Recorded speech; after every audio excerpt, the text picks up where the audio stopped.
Hmm.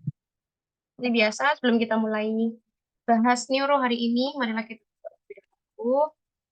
berdoa masing-masing, berdoa.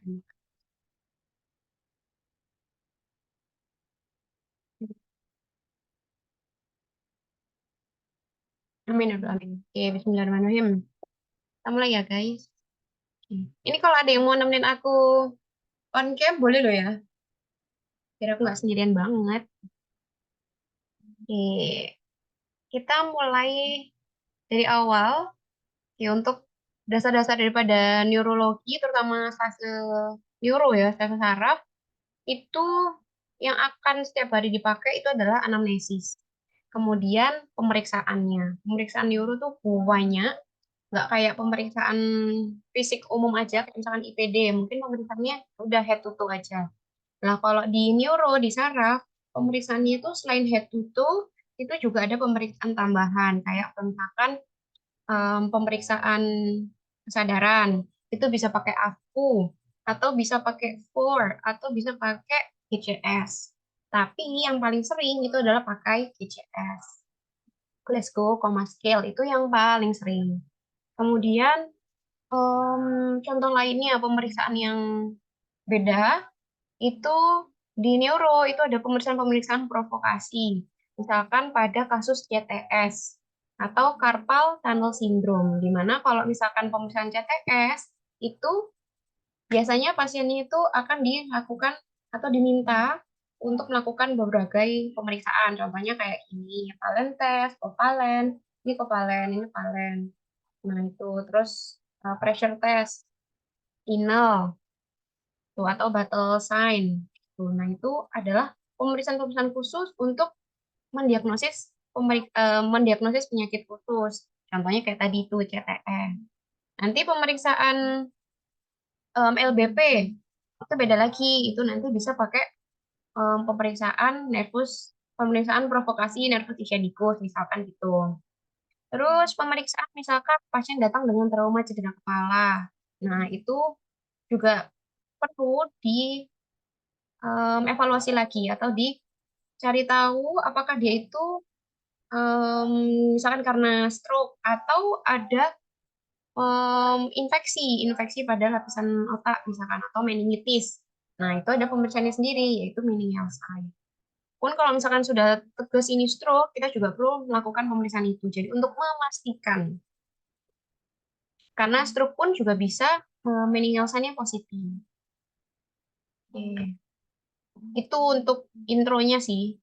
Yang lain-lainnya sih anamnesis, pemeriksaan fisik sama seperti yang sebelum-sebelumnya atau stase-stase lainnya atau kayak ini di mana kalau anamnesis itu pasti di mana-mana akan terdiri dari empat, yaitu fundamental four. Yang pertama adalah riwayat penyakit sekarang, riwayat penyakit dahulu atau RPD, riwayat penyakit keluarga, RPK, atau riwayat sosial ekonomi atau sosioekonomi, sosioekonomi. Oke. Nah, riwayat penyakit sekarang ini meliputi keluhan utama, KU ya, keluhan utamanya. Nah, ketika kita dapat KU, kita harus perdalam lagi, yaitu kita ikut dengan Secret Seven. Secret Seven wajib hafal. Nih, karena kepake semua stase sampai nanti kita umpre UKM PPD, ini adalah dasar kita untuk melakukan pemeriksaan atau anamnesis. Nah, ini harus pakem. Jadi wajib hafal di luar kepala. Hafal luar kepala. Luar kepala. Kepala. Ya. Yang pertama apa? Lokasi. Kemudian onsetnya atau kronologinya. Kemudian kuantitas. Kuantitas ini bisa derajat nyeri. Misalkan dari satu itu nyeri sedang atau nyeri ringan, sampai 10 itu nyeri berat yang sampai mengganggu aktivitas. Nah, itu adalah skala nyeri. Kira-kira pasien itu mengalami atau merasakan nyerinya tuh di angka berapa. Itu termasuk kuantitas. Atau bisa juga seperti seberapa sering atau frekuensi. Jadi sehari itu berapa kali kambuh, berapa kali timbul rasa nyerinya. atau ada waktu tertentu. Nah, itu termasuk kuantitas. Kalau kualitas itu bagaimana rasanya? Rasanya, rasa. Contoh kayak nyeri ditusuk. Ntar tak coret-coret ke zoom dulu. Ya. Nyeri ditusuk misalkan. Atau nyerinya seperti terbakar. Burning, sensation. Terbakar. Terus habis itu atau seperti atau ya, atau seperti disayat atau nyerinya itu kesemutan, kesemutan. Nih. Nah, itu adalah masing-masing rasa yang termasuk dalam kualitas. Tuh. Nah, selain itu, biasanya kalau di neurologi itu ada rasa-rasa seperti em, kayak beku atau terbakar itu ya, terbakar kalau rasanya panas sekali, tingling. Terus yang paling sering itu adalah kesemutan sampai dia baal, baal atau mati rasa. Ya, kalau kuantitas ini bisa skala nyeri, skala nyeri. Misal 1 sampai 10. Ini yang paling berat adalah 10. Kira-kira rasa nyeri daripada pasien itu berapa? Kemudian contoh lainnya, misalkan frekuensi sehari berapa kali muncul rasa nyeri itu. Frekuensi, frekuensi, misalkan itu. Oke. Kemudian faktor yang memperberat. Jadi misalkan kalau pasien-pasien kasus neuro ya, pasien-pasien CTS, contohnya rasa nyeri yang ada di pergelangan tangan itu punya akan memberat ketika pasiennya beraktivitas, misalkan mengetik-ngetik atau menulis. Nah, itu ada aktivitas-aktivitas tertentu yang dapat meningkatkan atau memperberat rasa nyerinya. Tuh, jadi nanti ditanyakannya boleh langsung ke the point aja, nanya aja. Ada nggak Bu aktivitas yang memberatkan keluhannya? Tuh. Kemudian memperingan sama kayak memperberat, ini memperingan. Contohnya nyerinya tuh berkurang kalau misalkan dikibas-kibaskan.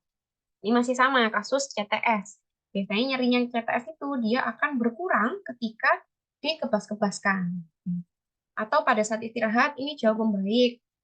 Itu adalah termasuk faktor yang memperingan. Terus habis itu keluhan lain. Nah, keluhan lain ini bisa contohnya kalau misalnya CTS kan rasanya nyeri. Nah, boleh tuh nanya keluhan lain. Misalkan, em, nih mati rasa nggak Bu? Tuh. Atau ada keluhan lain, misalkan mau angkat gelas, jadinya kesulitan. Nah, itu termasuk keluhan lain. Atau keluhan-keluhan sistemik, contohnya kayak demam.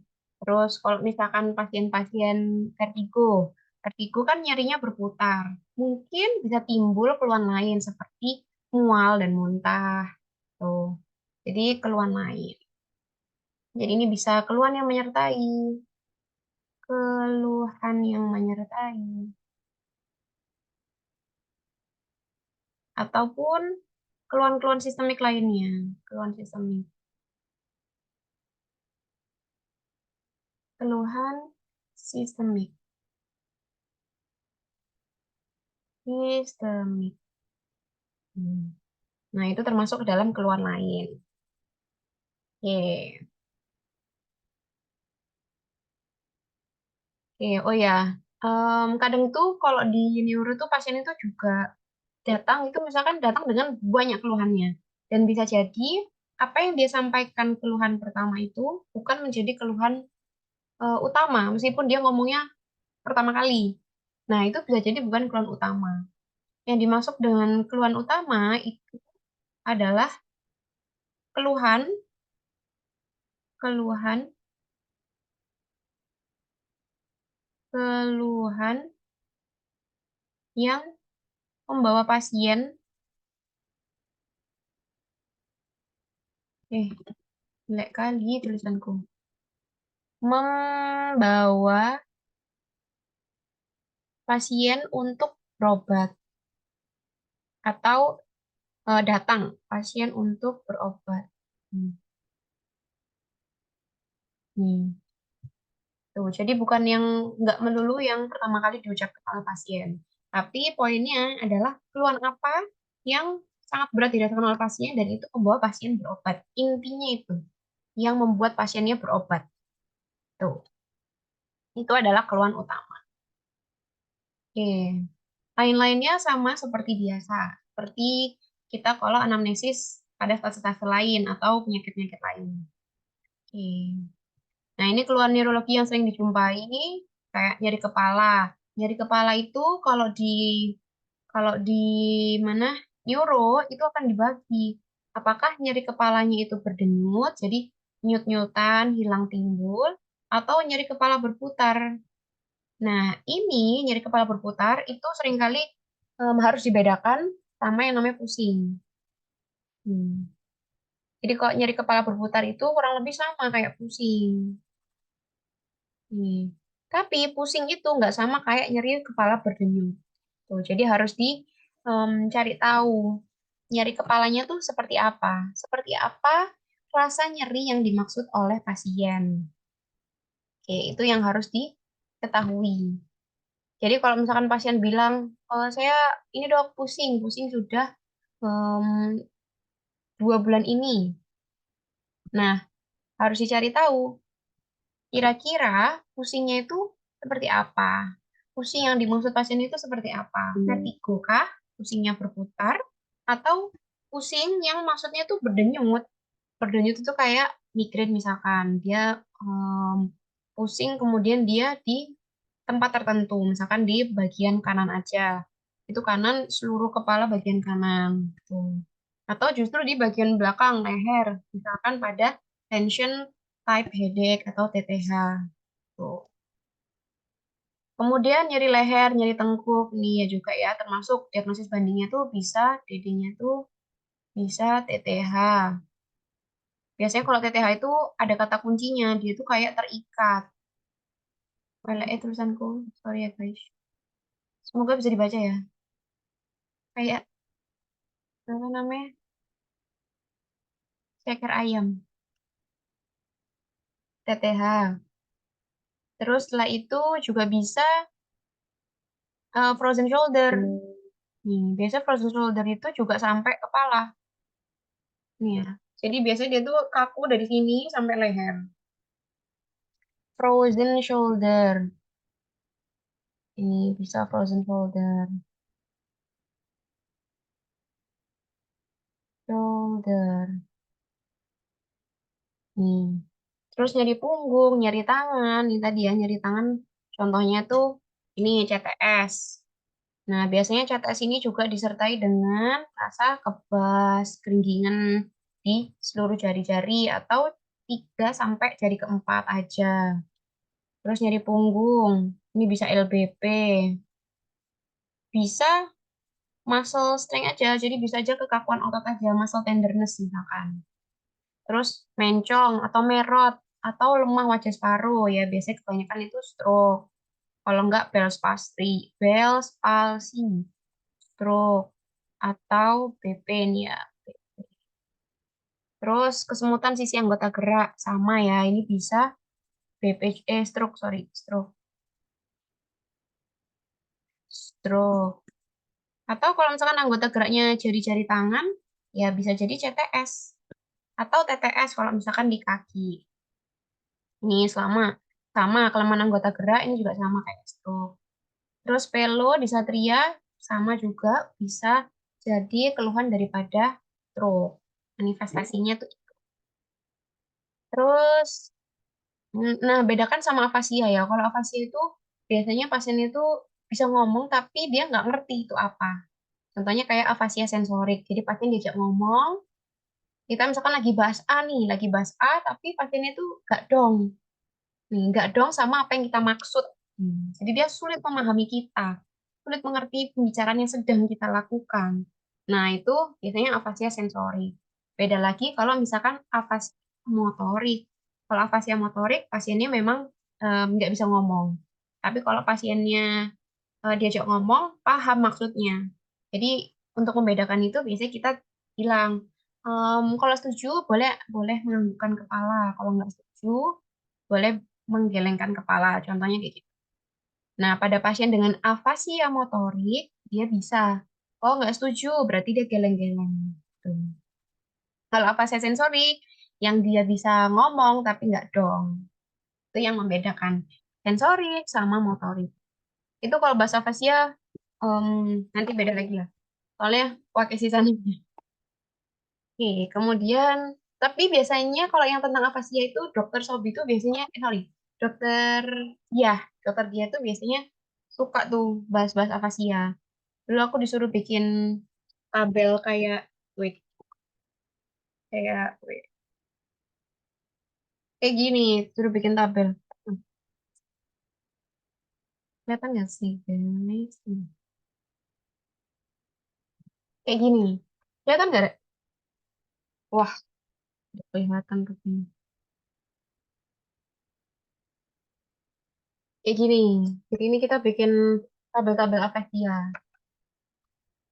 Afasianya banyak soalnya ada Wernicke, ada sensorik, macam.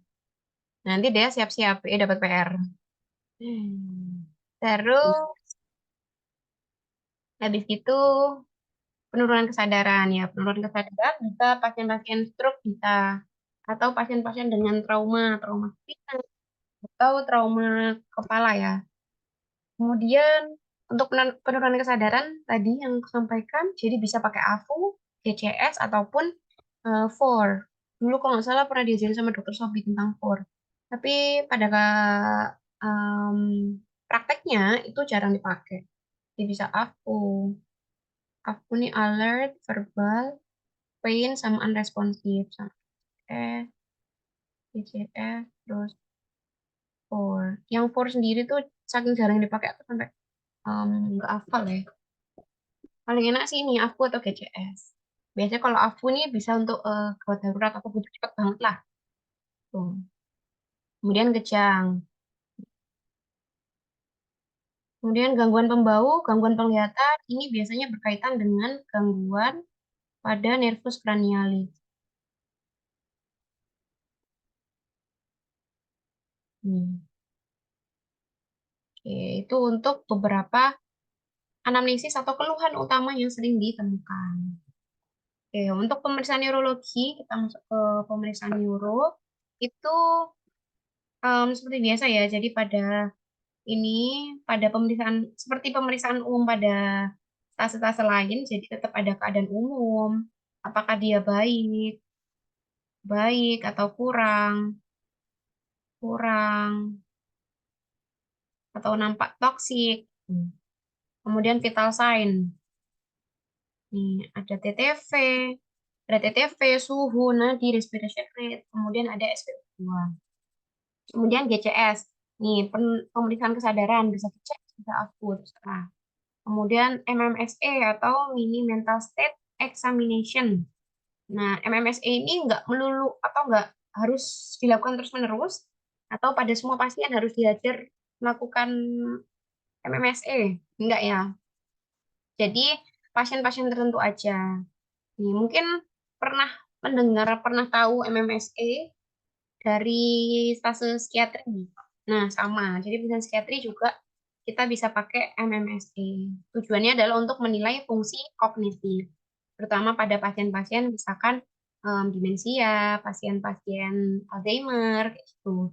Kita bisa pakai MMSE.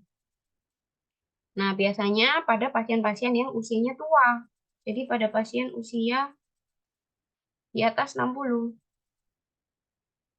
tahun. Hmm. Nah, kalau dulu zamanku neuro itu karena aku DPJP sama dokter dia, pasiennya beliau kan banyak. Nah, biasanya sebelum dokter dia datang, itu tuh kita disuruh lakukan pemeriksaan MMSE. Tuh, jadi kita screening tuh, oh ada pasien sepuh, pasien lansia, usianya lebih dari 60 tahun. Ya udah, kita minta pasiennya mohon izin, inform konsen, kita mau lakukan MMSE. Tuh. Jadi nanti pasiennya ketika ketemu dokter Topi, kita dokter dia ya, sorry, kita sudah punya hasil MMSE-nya. Tuh. Jadi lumayan sih, apa namanya, sama dokter dia banyak latihannya. Kemudian gait ini untuk kita tahu cara berjalannya pasien, terutama pada pasien-pasien dengan stroke. Nah, dia biasanya kalau udah sampai kelumpuhan atau kelemahan anggota gerak bagian bawah, kan pasien itu akan sulit berjalan. Hmm. Nah, itu biasanya kitnya pun berubah cara berjalan. Hmm. Kemudian refleks fisiologis dan refleks patologis. Pentingnya apa? Ini penting untuk kita tahu lokasi lesinya. Apakah lesinya itu adalah UMN, atau dia LMN, lower motor neuron. Jadi kita tahunya lewat salah satunya adalah lewat refleks fisiologis dan patologisnya. Apakah meningkat, apakah menurun. Kemudian refleks ini fisiologis ya, termasuk fisiologis. Ini refleks superficial, ini fisiologis. Yang paling sering dilakukan itu contohnya refleks BHR atau refleks dinding perut, refleks kremaster, sama refleks gluteal. Kemudian refleks primitif ini yang harusnya sudah nggak ada ya. Maksudnya pada dewasa, pada kita kondisi dewasa dia harusnya sudah nggak ada. Tapi refleks ini masih menjadi fisiologis kalau ditemukan pada anak-anak atau anak-anak yang baru lahir. Kemudian pemeriksaan sensorik dan motorik. Oke. Meningeal sign. Tadi ya untuk tahu apakah ada kelainan-kelainan pada lapisan meningen. Kemudian pemeriksaan nervus cranialis. Nervus cranialis itu ada 1 sampai 12. Kemudian cerebral sign. Ini cerebral sign itu untuk tahu apakah ada gangguan pada keseimbangan kita pada pusat cerebellumnya itu. Waktu sama dokter dia ini juga sering nih keluar. Aku di OPS juga dikasih ini cerebral sign. Kemudian pemeriksaan provokasi. Contohnya pemeriksaan-pemeriksaan khusus ya pada LPP, yaitu provokasi nervus ischemicus. Kemudian CTS, contohnya tadi Patrick, Copatrick, sorry, Valen, Kovalen itu pada CTS. Terus misalkan Tinel sign, pressure test, nah itu CTS. Oke. Nah, oke. Ini untuk diagnosis neurologis. Nah, diagnosis neurologis itu lumayan banyak pada neuro ya. Jadi bukan hanya diagnosis kerja atau diagnosis banding aja. Tapi ada 5, tapi yang paling sering itu ada ini Tok.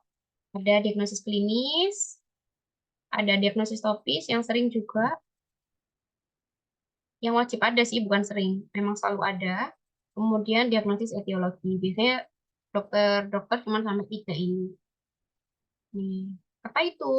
Yang pertama diagnosis klinis. Kalau diagnosis klinis itu adalah apa yang menjadi keluhan pasien. Tuh. Jadi semua keluhan-keluhan pasien, misalkan pasiennya nyeri kepalanya berdenyut, boleh ditulis, boleh pakai bahasa Indonesia ya. Jadi boleh diagnosis klinis nyeri kepala atau cefalgia, contohnya itu. Terus topisnya lokasi kerusakan lesi. Jadi contohnya misalkan pasien stroke. Nah, stroke itu kan kita tahu kerusakannya itu langsung pada pusatnya, yaitu di cerebrum atau cerebri. Nah, itu boleh bilang cerebri hemisfer sinistra, cerebri hemisfer dextra, contoh gitu. Atau hemisfer hemisfer cerebri dextra. Boleh lah, sama aja itu. Atau kalau misalkan mau lebih spesifik lagi, boleh arteri apa yang kena. Tuh. Jadi intinya kalau topis itu dia menggambarkan lokasinya, lokasinya. Hmm, tuh. Terus kalau misalkan yang etiologi itu biasanya nama penyakitnya. Contoh em, pada kasus stroke ya, CVA misalkan, kardiovaskular, sorry, apa namanya? Diagnosis etiologi. Nah, itu nama penyakitnya. Contohnya kayak stroke, stroke infark, atau stroke hemorrhagic misalkan. Jadi kita boleh tuliskan nama penyakitnya. Atau CTS misalkan. Kemudian diagnosis banding ini maksudnya. Diagnosis banding. Ini maksudnya diferensial diagnosis atau diagnosis banding. Ya sama kayak DDDD. Tuh. Terus misalkan ini kasus TTH. TTH kan nyerinya tuh sampai terikat di bagian leher. Nah, kita bisa tuh bikin diagnosis banding kayak frozen shoulder. Itu bisa. Atau kita tulis diagnosis banding pada nyeri kepala lainnya. Contohnya kayak nyeri kepala migrain atau migrain. Baru penyakit sekundernya yaitu penyakit-penyakit komorbid. Contohnya kayak misalkan pasien punya riwayat komorbiditas, misalkan DM atau hipertensi, atau pasien punya riwayat hiperlipid, hiperlipidemi,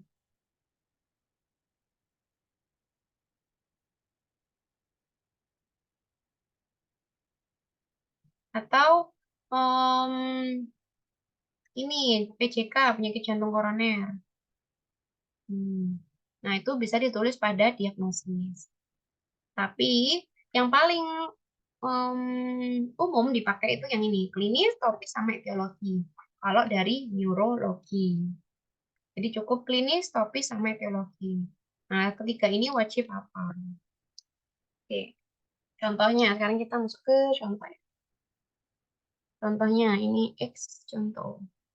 Nih, contohnya pasien datang dengan keluhan em, nyeri pergelangan tangan, nyerinya menjalar sampai dari 1, 2, 3 sama setengah bagian 4. Nah, itu di sini nyeri. Nah, itu kita bisa tulis tuh klinisnya, berarti ya nyeri area pergelangan tangan. Nyeri pergelangan tangan, misalkan. Terus lokasinya. Nah, karena pasiennya bilang kan tadi, bahwasanya nyerinya itu adalah pada jari 1, 2, 3 dan setengah jari keempat. Nah, itu semua jari itu semua diinervasi oleh nervus yang sama, yaitu nervus medianus.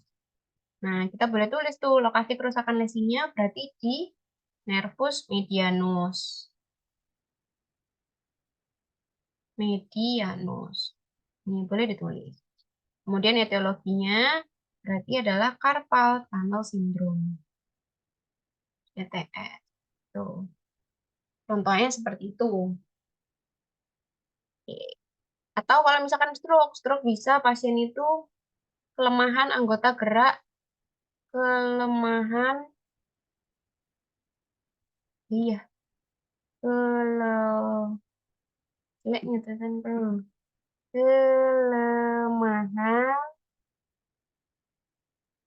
anggota, ini anggota ya, gerak kanan, gerak sebelah kanan,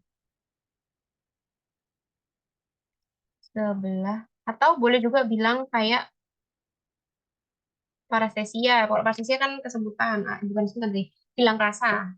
Nah, itu boleh bilang hemipleki, misalkan sebelah kanan. Jadi bebas boleh Indonesia atau bahasa medis. Kemudian lokasi kerusakan lesi. Biasanya kalau stroke itu kan berkebalikannya. Jadi kalau misalnya ini kanan, maka bisa jadi lokasinya adalah hemisfer cerebri sinistra. Ini. Nanti kita juga bisa lihat dari pemeriksaan penunjang, contohnya radiologinya. Kemudian nama penyakitnya bisa adalah stroke. Kalau misalnya stroke perdarahan, ya tulis saja stroke hemorrhagic. Tapi kalau nggak perdarahan, ya infarct. Jadi boleh infarct. Sesuaikan dengan kondisi pasiennya. Stroke, infarct, atau hemorrhagic. Tuh. Contohnya seperti itu. Untuk diagnosis neurologi. Oke, kita lanjut ke pemeriksaan. Nih, pemeriksaan yang pertama adalah GCS atau Glasgow Coma Scale. Kita lihat kesadarannya pasien. Oke. Ini juga wajib hafal. Ya, karena nanti kalau misalkan jaga IGD yang pertama tanya tuh pasti ini GCS-nya berapa? Penilaian kesadarannya berapa? Kan nggak mungkin kan kita buka-buka dulu gitu. Paling nggak udah tahu lah, oh 456, oh 345 misalkan. Nah itu jadi nggak leren buka-buka, jadi harus hafal juga. Karena toh kepake nih sampai kita ntar praktek ini juga kepake nih. Jadi wajib hafal. Oke. Yang pertama, GCS itu terdiri dari 4 indikator. Tiga indikator, sorry. Ada I, yaitu mata, verbal, sama motoriknya. EVM. Oke. Yang pertama kita nilai daripada indikator matanya. Kalau nilai 4 itu kalau kondisi pasiennya itu memang terbuka spontan. Jadi pasien datang, misalkan pos KLL, tapi pasien itu melek-melek aja. Nah, berarti kita bisa nilai I-nya itu adalah 4. Kalau 3, rangsang suara atau pasien harus disuruh dulu. Mbak, Mbak, silakan buka matanya. Tolong dibuka matanya. Nah, itu kan rangsang suara. Pasiennya baru buka. Berarti 3. Kalau misalkan rangsang suara disuruh dia nggak buka, kita bilang 2. Kita kasih nyeri dulu, rangsang nyeri. Rangsang nyerinya boleh di sternum, boleh di sini, supraorbita. Ini. Atau di ulu jari. Dikasih rangsang nyeri. Itu 2. Terus kalau misalkan nggak ada respon, itu 1. Hmm. Kemudian kalau verbal, verbal itu misalkan 5, yaitu orientasi baik. Orientasinya apa? Waktu, tempat, sama orang. Contohnya pasien itu komunikatif, diajak ditanyain, pasiennya jawab. Pertanyaannya pun orientasinya baik. Contohnya, Mbak, sekarang tahu ada di mana? Terus dia lihat sekitar, oh rumah sakit. Kemudian waktunya, Mbak, tadi ke sini jam berapa? Apa kalau misalnya nggak ada jam, dia nggak tahu jam, boleh bilang, Mbak, tadi ke sini siang, pagi, atau sore, atau malam. Dia bisa bilang itu. Terus orang, tadi ke sini sama siapa? Mbak namanya siapa? Itu adalah orientasi. Kalau salah satunya atau salah duanya salah, maka kita bilang orientasinya terganggu. Tapi pasiennya masih bisa komunikatif atau masih bisa menjawab. Tapi dia nggak tahu orientasinya gimana, jam berapa, atau waktu apa, ini nggak tahu. Hmm. Kemudian kalau 3, pasiennya itu nggak nyambung. Jadi ditanyain apa, jawabnya apa. Nah, biasanya pun dia bentuk kalimatnya itu nggak bagus. Kalau kita ngomong kayak seperti ini, itu kan biasanya kita susunan katanya kan bagus ya. Jadi kita bisa dengan mudah memahami pada saat kita atau pada saat lawan bicara kita bicara. Nah, jadi mudah dipahami orang lain. Terus kita lagi bahas A, ya pasiennya juga ikut bahas A. Nah, tapi pada kondisi dengan penurunan kesadaran nilainya 3, itu pasiennya nggak nyambung. Tuh, kata-katanya pun nggak sesuai. Kemudian kalau yang kedua, em, nilai 2 itu kalau misalkan pasien itu nggak ada bentuk kata sama sekali. Jadi nggak bilang sakit, sakit, sakit gitu nggak. Tapi pasien cuma ngeri-ngeri gitu, mengerang. Nah, itu 2. Terus kalau 1 itu sama sekali tidak ada respon. Kemudian yang motorik, kalau motorik itu ada 6 penilaiannya. Kalau 6, nilai 6 itu pasiennya mau ikuti perintah. Jadi biasanya disuruh, Pak, silakan angkat tangannya, luruskan tangannya, Pak. Itu bisa. Jadi pasiennya mendengar dan mengikuti perintah. Ini harus ada ikuti perintahnya. Kemudian kalau misalkan pasiennya nggak mengikuti perintah, kita kasih rangsang nyeri. Contohnya kita kasih ini, rangsang nyeri di daerah sini. Kemudian pasiennya itu mau lokalisasi nyeri. Jadi kalau mau lokalisasi itu dia akan pegang arah nyerinya. Hmm.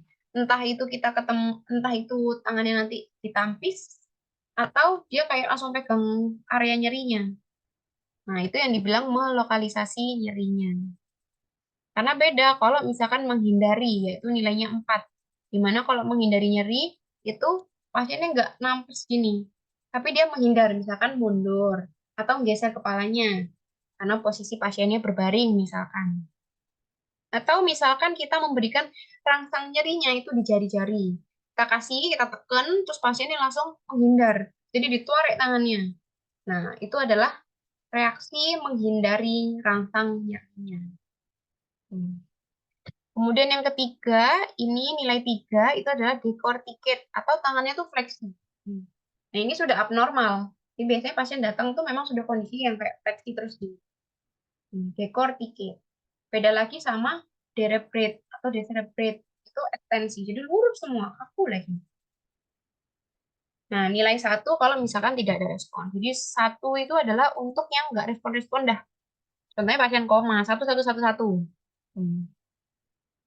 Ini contoh misalkan pasien, wait, pasien, tak share screen baru. Hmm.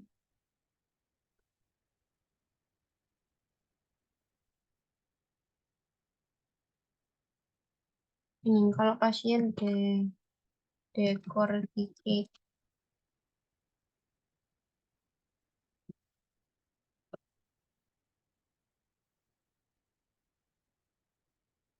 Nah, ini dia. Aku buka Google kelihatan nggak, guys? Kelihatan kok. Oh, crack. Nah, ini. Jadi kalau misalkan decorticate, dia fleksi tangannya. Melingkar. Tapi kalau ekstensi, sorry, kalau misalkan decerebrate, itu dia lurus. Hmm. Jadi dia melurus, fleksi sama ekstensi. Kalau decorticate, dia fleksi pada bagian siku. Tapi ekstensi kalau decerebrate. Tuh, decerebrate. Oke, kita kembali ke sini. Ini ini ada decerebrate-nya. Oke, itu ekstensi. Oke. Nah, pada kondisi-kondisi tertentu, GCS itu nggak bisa dinilai. Contohnya, kalau misalkan pada pasien dengan kondisi matanya luka atau ada trauma, yang mana membuat pasien itu sulit buka matanya. Nah, maka penilaian AI-nya boleh dikasih tanda X. Nih, jadi misalkan X 56. Nih. Nah, X-nya itu berarti matanya nggak bisa dinilai. Nih, entah itu ada luka pada mata atau misalkan pasien tumor udah gede, sulit kan pasiennya buka tuh. Atau misalkan hordeolum yang gede misalkan. Nah, itu pokoknya pasien itu sulit buka matanya dengan spontan tuh sulit. Nah, kita bisa tulis dengan X456. X, GCS X456. X56. Ini normal. X56. Hmm. Sama kayak pada verbal. Pada kondisi GCS bagian verbal yang tidak bisa nilai itu tidak bisa dinilai. Contohnya pada gangguan pita suara atau pasien-pasien afasia. Nih, jadi pasien afasia motorik, afasia sensorik. Nah, itu kita bisa tulis X. Hmm. Misalkan gangguan pita suara, entah itu tumor di pita suaranya, misalkan, atau misalkan em, apa ya, yang paling sering itu kayak misalkan guru. Kalau guru kan kebanyakan ngomong tuh. Belum kalau muridnya bocil-bocil yang nggak bisa diatur, yang harus teriak-teriak. Nanti ada yang namanya vocal abuse. Jadi terlalu sering teriak atau ngomong, akhirnya pita suaranya bisa iritasi. Itu nanti bisa menyebabkan suatu vocal abuse. Nah, itu juga bisa ditulis E. Kemudian kalau gangguan motorik itu kan kita minta pasien untuk gerakkan tangannya. Nah, atau anggota geraknya lah. Nah, itu pasiennya nggak bisa tuh. Nah, maka kita tulis E. Contoh kondisi yang nggak bisa, itu bukan karena penurunan kesadaran, tapi memang pada kondisi anatomi pasien. Contohnya habis amputasi, pos amputasi, jadi nggak ada tuh tangan satunya. Ya udah, berarti kita bisa tulis gitu.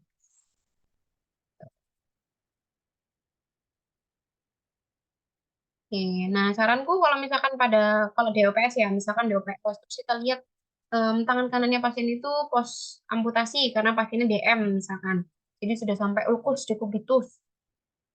Nah, itu bisa kita pakai ekstremitas yang lain. Contohnya kaki. Pak, kakinya bisa diangkat. Jadi nggak melulu terpatok sama tangan aja. Cuman kalau tangan kan lebih mudah kita inspeksi, kita mudah untuk lihat gitu, gerakannya.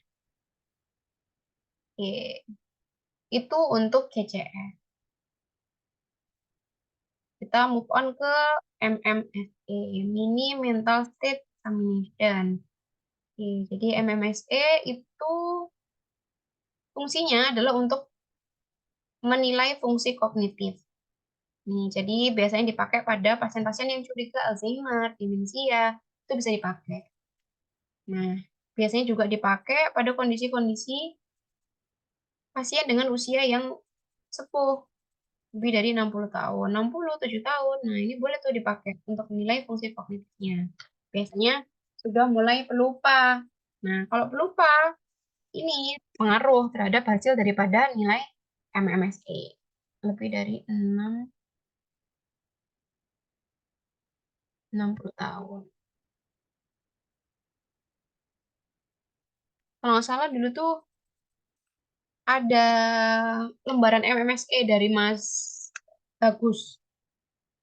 Nah, itu kita yang suruh pakai pagi-pagi tuh, tiap pagi. Kalau nggak ada tuh kita ngeprint sendiri gitu. Mas Bagus kan kadang slow rest, nah kita bikin sendiri sampai ngeprint-ngeprint. Curhat. Oke, lanjut MMSE. Nah, MMSE itu terdiri dari beberapa penilaian. Yang pertama, orientasinya, kemudian registrasi, jadi kita pengenalan benda-benda, kemudian nanti kita akan melakukan atensi dan kalkulasi. Kira-kira pasiennya fokus nggak? Terus pasien itu kita bantu untuk, bukan kita bantu sih, kita arahkan menghitung nanti. Kemudian mengenal kembali atau recall. Jadi habis diregistrasi, dikenalin, kita recall. Recall. Bukan habis dikenalan terus kita PDKT, bukan ya. Kalau di MMSE kita recall. Oke. Kemudian bahasa. Sama nanti kita lakukan beberapa perintah yang kita berikan. Apakah pasiennya paham dengan apa yang kita sampaikan? Kalau nggak paham, bisa jadi pasiennya ini memang penurunan fungsi kognitif, atau jangan-jangan pasien ini ada afasianya. Afasia sensorik misalkan, jadi paham nggak paham. Pusat bahasanya terganggu. Kalau pasien. Oke. Nah, yang pertama kita nilai orientasi. Jadi bisa tanya, Pak, sekarang ini tahun, musim, bulan, tanggal, hari apa? Jadi musim boleh, karena kita cuma punya dua, ya kita bisa bilang, apa namanya, musim panas apa penghujan, Pak? Atau boleh tempat, pokoknya terdiri dari 5 orientasi. Kemudian baru lokasinya. Lokasi itu meliputi negaranya, provinsi, kota, atau kabupaten. Terus tempat. Ini tempat maksud di sini ya, ini kok ini waktu. Ini tempat. Tempat. Hmm. Terus lantai. Atau ruangan apa gitu. Misalkan ruangan pemeriksaan. Oke, kemudian registrasi. Kita akan sebutkan 3 nama benda. Nama bendanya bebas ya, boleh apa aja. Contohnya kayak bunga, kursi, pensil. Tuh, jadi kita sebut 3 nama benda. Hmm, Bunga, misalkan. Terserah mau apa. Bunga, pokoknya benda ya. Bunga, pensil, kursi. Kita sebutkan itu. Nah, pasiennya harus diulangi. Pasiennya harus mengulangi dengan urut. Jadi, Pak, saya akan menyebutkan 3 benda. Silahkan diulangi secara berurutan setelah saya selesai. Bunga, pensil, kursi. Silakan, Pak. Nah, kira-kira dia dapat menyebutkan berapa? Tuh. Kalau misalkan dia nggak urut, nilainya 0. Jadi harus urut. Bunga, pensil, kikir gitu misalkan. Nah, berarti nilainya cuma 2. Gitu. Terus habis itu yang berikutnya atensi dan kalkulasi. Nih, Pak, saya akan memberikan satu kata, yaitu wahyu. Silakan diulangi dalam bentuk ejaan terbalik. Jadi wahyu berarti harusnya yang benar U Y H A W. Hmm. Atau alternatif lain bisa cinta. Cinta. Berarti A, T, N, I, C. Jadi harus kebalikan. Tuh. Terus misalkan kalau pasiennya kita tahu latar belakang sekolahnya, dia sekolah tinggi, misalkan dia dulunya dosen. Nah, kita boleh tuh kasih kalkulasi. Nih. Tapi kalau misalkan kita tahu, oh pasiennya nggak sekolah lagi. Nah, ya udah, jadi jangan yang sulit-sulit. Boleh pakai yang ini. Eja secara terbalik. Nih, kalau serial pengulangan kita bisa bilang, Pak, saya ini saya akan kasih angka, nanti Bapak silahkan kurangi masing-masing 7. Jadi 100 kurangi 7, kurangi 7, kurangi 7, kurangi 7. Misalkan ini, nilai 100 dikurangi 7, 93. Nah, dari angka 93, dari hasil, kita nggak usah bilang 93. Itu enggak. Tapi kita bilang kurangi 7 lagi, kurangi 7, kurangi 7, kurangi 7. Hmm. Pokoknya kalau pasien bisa jawab benar dikurangi 7, ya berarti kita kasih poin 1. Sama kayak ini, misalkan Wahyu, W, H, A. Nah, itu kan kebalik. Nah, berarti nilainya cuma 1/5. Pokoknya susunannya harus sama. Tuh, atau pasiennya bilang W, A, A, A, A. Ya udah, berarti W-nya cuma 1 kan. Cuma 1 yang benar. Ya udah. Atau W, pokoknya balik-balik lah. Tapi yang susunannya sama, itulah yang kita kasih nilai. Jadi misalkan 2/5 aja. Misalkan gitu. Terus recall atau mengenal kembali. Kita bisa bilang, Pak, silahkan ulangi benda yang tadi sudah saya sebutkan secara berurutan. Nah, pasiennya harus hafal, yaitu bunga, pensil, kursi. Tapi kalau tiga-tiganya nggak muncul, atau tiga-tiganya nggak urut, ya boleh kita tulis 0. Tuh. Oke. Kemudian untuk yang recall, bahasa. Nah, kalau yang pertama, kita sebutkan nama benda yang ditunjuk. Kayak misalkan, Pak, setelah ini saya akan tunjukkan beberapa benda. Silahkan Bapak sebutkan nama bendanya. Tuh. Misalkan ini. Ini apa, Pak? Jepit. Terus, ini apa, Pak? Gelas. Terus, ini apa, Pak? Buku. Tuh. Jadi kalau semuanya benar, ya kita tulis 3 atau 2. Jadi cukup 2. Nih ya, pensil atau jam tangan. Cukup 2. Terus, Pak, silahkan em, namun tanpa bilang, silahkan ulangi kata-kata saya, namun tanpa bila. Silahkan Pak, namun tanpa bila itu. Tapi kalau misalkan dia nggak urut, ya udah nilainya 0. Ini poinnya cuma 1 ya. Oke. Kemudian yang berikutnya adalah ini, kita memberikan perintah. Apakah pasien dapat memahami perintah kita dan melakukan perintah yang kita berikan? Jadi kita bisa bilang, kita bisa perintah, Pak, saya akan memberikan perintah, silahkan Bapak pahami dan lakukan perintah saya setelah saya selesai. Maksudnya selesai itu setelah kita selesai ngomongnya. Hmm. Jadi jangan kesusu. Kadang kan ada tuh, ambil selai kertas, langsung diambil. Padahal belum selesai instruksinya. Jadi boleh ditegesin. Saya akan memberikan kalimat perintah. Silakan Bapak lakukan setelah kalimat perintah saya selesai. Ambil selai kertas dengan tangan kanan Anda, lipat menjadi 2 dan letakkan di lantai. Jadi harus jelas, ada 3 perintah di sana. Ambil kertas dengan tangan kanan, lipat menjadi 2, letakkan di lantai. Atau letakkan di meja. Prinsipnya sama. Pokoknya dia melakukan perintah yang kita sudah berikan. Oke, kalau di tengah-tengah pasien lupa atau pasiennya bingung, ya udah berarti 0 nilainya. Atau pasiennya itu cuma bisa ambil selai kertasnya aja, tapi pakai tangan kiri, ya udah salah, 0 betul. Tapi pasien ingat untuk melipat jadi 2, berarti nilainya 1. Terus disuruh taruh di lantai, pasiennya taruh di lantai, ya udah nilainya 2. Jadi masing-masing itu ada 1, 1, 1. Ada poinnya. Oke, kemudian instruksi yang berikutnya itu adalah dengan membaca. Jadi kita udah tulis, misalkan aku punya kertas. Nah, kertasnya itu sudah ada tulisannya.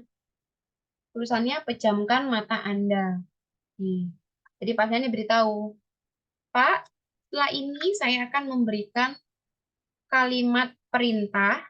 Silakan Bapak baca dan lakukan. Jadi kita tunjukkan, baru ditunjukkan. Oke. Terus kalau misalkan pasiennya merem, oke berarti dapat nilai 1. Tapi kalau enggak, masih tolak-tolak, masih bingung, nggak paham, nah silakan tulis 0. Hmm. Terus yang terakhir, ini. Tulislah sebuah kalimat mengandung arti dengan subjek dan predikat. Jadi kalimat yang berisikan SP. Paling enggak ini, SPOK. Tapi paling enggak cuma ada subjek predikat. Contohnya, saya makan, saya ngaji. Nah, itu boleh. Hmm. Nggak tahu, saya baca buku di rumah. Nah, itu kan lengkap kalimatnya. Tapi harapannya paling nggak sudah ada subjek dan predikatnya. Gitu. Contohnya, instruksinya adalah, Pak, silakan tulis kalimat yang berisikan subjek dan predikat. Atau subjek dengan aktivitasnya. Tuh. Terus pasiennya tulis. Ntar kita lihat, kita nilai apakah sudah berisi subjek dan predikat. Kalau sudah, kita bisa nilai 1. Tapi kalau enggak, ataupun dia nulis tapi tidak sesuai dengan perintah, ya nilainya 0. Oke. Nah, yang terakhir pasiennya disuruh gambar. Nah, syarat gambarnya pun harus sesuai seperti ini. Jadi ada yang bersinggungan 1, 2. Jadi harus ada yang bersinggungan seperti ini. Nah, itu ntar kita bisa bilang, Pak, saya akan memberikan gambaran contoh. Silakan diamati dan ditirukan. Hmm. Jadi pasiennya nggak boleh tuh ngintip lagi garap terus sambil ngintip. Ini terus, jadi kita nampilin terus, nggak boleh. Tapi kita tunjukkan, kasih waktu sebentar. Kalau udah kita tutup, silakan digambar. Karena kita mau apa namanya tes juga memorinya gimana. Nah, kalau gambarnya nggak sesuai, ya udah kita tulis 0. Jadi misalkan udah bener nih, udah bener kayak gini, tapi yang gininya bundar, kan salah, atau segitiga. Nah, itu salah. Jadi nilainya 0. Contohnya gitu. Nah, nanti masing-masing skor, masing-masing poin ini nanti dikalkulasi atau dijumlah. Nah, dikatakan dia itu normal apabila poinnya itu masih bagus, 24 sampai 30. Tapi kalau misalkan dia dikatakan gangguan kognitif, kemungkinan gangguan kognitif itu nilainya 17 sampai 23. Dia dikatakan memang kognitif kalau misalkan nilainya 0 sampai 6. Hmm. Nih, kalau demensia udah sampai kurang dari 24. Hmm. Kalau misalkan masih 50 tahun aja, dia normalnya di 29, jadi semakin tinggi. Kalau 50 sampai 70 tahun, 28, nilainya 28. Tuh. Kalau 80 tahun dikatakan normal itu 26, ya paling enggak 24. Enggak sampai di bawah 24 lah. Itu ambang batasnya. Tuh. Oke. Itu untuk MMSE. Kembali lagi ya, jadi nggak semua pasien datang tuh langsung di MMSE, enggak. Tapi biasanya pada usia-usia yang lansia, di atas 60 tahun. Tuh, tujuannya adalah untuk menilai fungsi kognitif. Kalau kita nggak ada kecurigaan afasia, nggak ada kecurigaan penurunan fungsi kognitif, ya nggak perlu, nggak usah dilakukan. Tuh. Oke, berikutnya kita lanjut ke gait. Ini cara berjalan.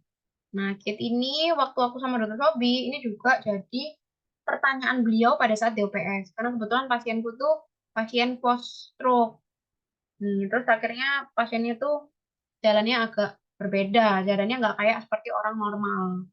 Hmm. Jadi ada nama-nama gait. atau cara berjalan pasien. Cara berjalan yang abnormal ya. Nih, yang pertama ada spastic, ada scissors, ada propulsive gait, ada steppage gait, ada waddling gait. Hmm. Yang paling sering itu adalah steppage, contohnya pada pasien-pasien stroke. Jadi kakinya tuh drop foot. Hmm. Karena dia tuh ada kelemahan anggota gerak, jadi kaki itu kayak keple gitu loh. Keple. Jadi kakinya tuh keple. Maksudnya keple tuh gimana? Kayak kiwir-kiwir gitu loh. Kayak apa namanya? Kayak ya kiwir-kiwir. Jadi kakinya tuh kayak jatuh terus gini. Nah, jadi dia nggak bisa dorsofleksi. Nah, supaya dia nggak kesandung, mau nggak mau kan kakinya tuh harus diangkat lebih tinggi. Jadi dia kayak ngangkatnya tinggi kali. Nah, itu namanya steppage gait. Kalau waddling gait itu kayak jalannya penguin, kanan kiri. Nah, itu waddling gait. Biasanya karena ukuran panggulnya atau panjang tungkainya tuh nggak sama. Ada shortening misalkan. Nah, kayak ini. Kaki kanannya jauh lebih pendek daripada yang kiri. Makanya kalau jalan itu kayak penguin. Kanan, kiri. Gitu. Jadi miring-miring gitu. Kalau propulsive gait ini biasanya pada Parkinson. Hmm. Kalau scissors itu dia kayak em, gunting. Kayak gunting. Kayak gunting. Gunting. Hmm. Jadi dia kayak muter gitu. Serut. Serut. Hmm. Jadi kayak diputer. Set. Set. Tuh. Kayak muter set. Kan harusnya jalan kan gini. Wup, wup, wup, wup. Nah, pada pasien dengan scissors gait, dia tuh nggak gini, nggak ke depan, tapi nyamping. Set. Wup, wup. Hmm. Kayak buka gitu. Nah, kalau spastik dia tuh kaku. Jadi kalau kita jalan itu kan ada tuh fase kaki kita naik ke atas. Nah, pada spastik gait itu kakinya tuh kayak kaku, dia nggak bisa nekuk gitu loh. Jadi makanya kayak robot, lurus terus, lurus terus. Hmm. Posisi di sini tuh kayak lurus terus. Lurus terus kaku dia, spastik kaku. Tuh. Nih ya, steppage gait. Ini kalau steppage gait dia harus lebih tinggi. Ngangkatnya dia harus lebih tinggi. Kalau Parkinson gait dia punya postur yang sendiri. Orang-orang Parkinson itu dia punya posturnya sendiri. Mulai dari bungkuk, kemudian kakinya kayak tangannya agak nekuk. Terus kalau jalan itu dia tunuk-tunuk. Terus ada ini cerebral ataxia. Kalau cerebral ataxia itu biasanya pasiennya kayak gangguan keseimbangan. Jadi mau nggak mau dia harus menjaga keseimbangannya kan. Nah, cara dia menjaga keseimbangan itu adalah dengan melebarkan tangannya. Jadi kayak misalkan kita jalan di tiang. Kalau tiang kan jalannya nggak lebar banget, kecil misalkan. Jadi cuma lurus-lurus gini aja, nggak bisa dua gini. Nggak bisa dua kaki menumpuk di barisan yang sama. Tapi harus paralel gini. Nah, supaya menjaga keseimbangan kan kita akan melebarkan tangan kita kan. Hmm. Nah, itu sama kayak pasien-pasien dengan cerebral tiang. Hmm. Jadi dia kayak apa namanya mencoba untuk jaga keseimbangan lah. Hmm. Kemudian kakinya tuh biasanya dibuka lebar-lebar supaya gak jatuh. Hmm. Itu pasien-pasien dengan cerebral ataxia. Nah, ini yang paling sering nih tapi steph gait, scissors gait. Ini yang paling sering. Nah, tapi gait atau cara berjalan ini yang aneh-aneh ini jangan dicari pada pasien-pasien yang normal aja. Contohnya pasien dengan keluhan CTS toh. Nah, biasanya ya normal, cara berjalannya pun normal, nggak ada kelainan. Tuh. Oke, terus kita lanjut hmm, MMT. Oke, sebelum masuk ke pemeriksaan motorik, ada yang mau disampaikan dulu tidak? B, aku ngomongnya terlalu cepat, terus ada yang nggak nangkep, boleh-boleh. Tahu aman-aman baik?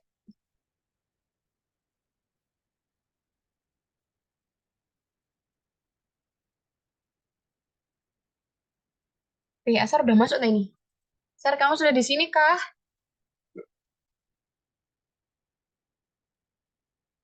Halo, halo, halo Bandung. Dia aman? Aman, Kak.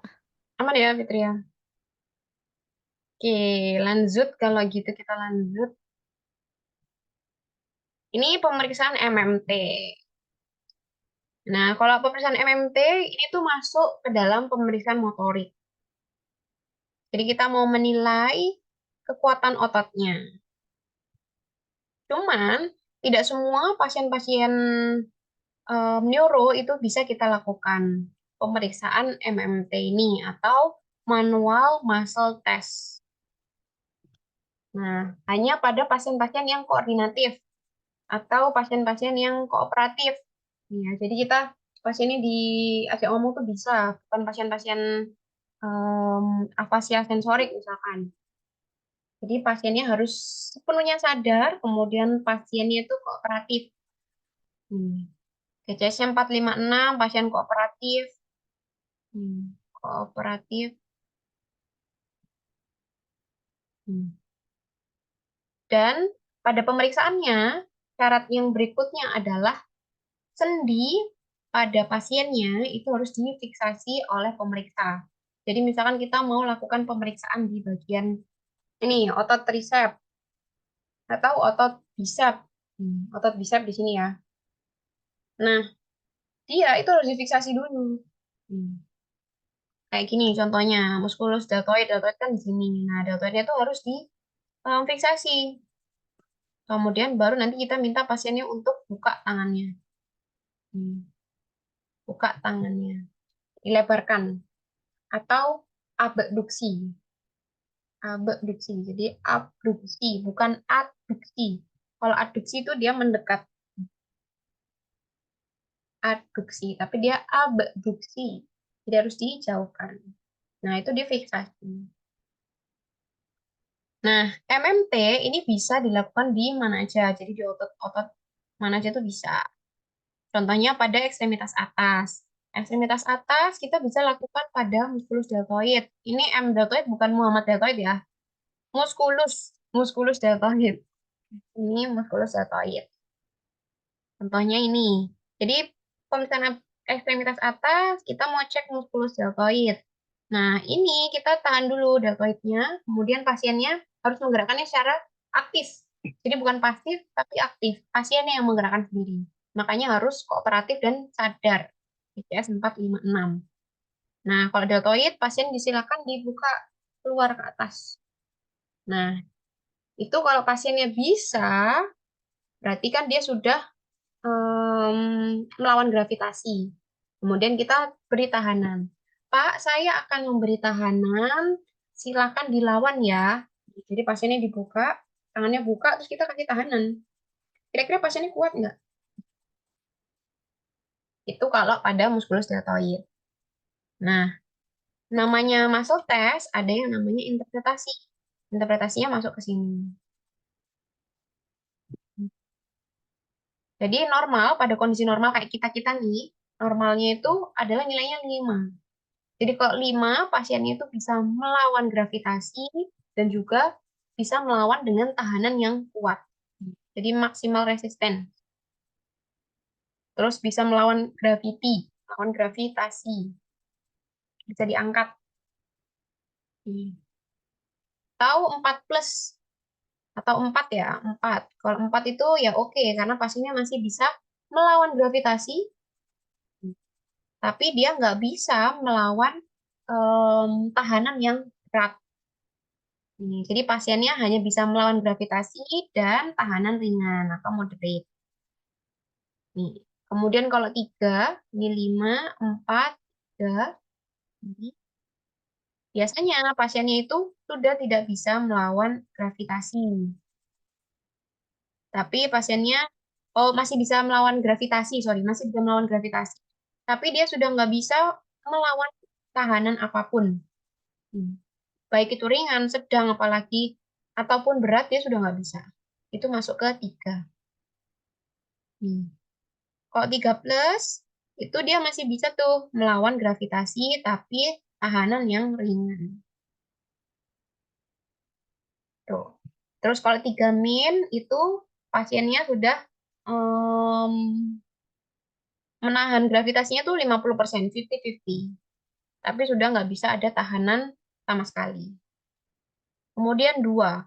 Kalau 2 plus, itu dia sudah nggak bisa em, melawan gravitasi. Jadi sangat minimal sekali menahan gravitasinya, melawan gravitasinya. Hmm. Apalagi diberikan tahanan. Kemudian kalau 2, jadi pasiennya sama sekali tidak bisa melawan gravitasi, dan juga tidak bisa menahan resisten. Nih. Kemudian kalau 1, itu dia nggak bisa ada em, tahanan ataupun melawan gravitasi. Jadi nggak ada pergerakan sama sekali, no motion yang dapat kita observasi, no observable motion. Tapi kita bisa meraba adanya kontraksi. Jadi cuman kontraksi tok. Itu 1. Kalau 0 itu sama sekali nggak ada kontraksi. No kontraksi. Ini ini secara lengkapnya. Jadi masing-masing itu ada plus, ada minus, ada plus, ada minus. Tuh. Tapi yang secara umum kita biasanya cuma pakai 5, 4, 3, 2, 1 ataupun 0. Nah, biasanya minta plus plus plus ini tuh Dokter Nurlisa. Beliau soalnya ini banget, apa namanya? Teoritis sekali. Beliau beliau maunya yang kayak detail-detail tuh Dokter Nurlisa banget. Nah, kalau misalnya Dokter Sobi, Dokter Dia biasanya 5, 4, 3, 2, 1 aja sih. Hmm. Nih, jadi kalau 5 ini kan masih normal. Jadi kayak orang normal lah. Kita bisa melawan gravitasi. Kemudian kita juga bisa apa menahan tahanan yang berat. Kemudian kalau 4 dia bisa melawan gravitasi.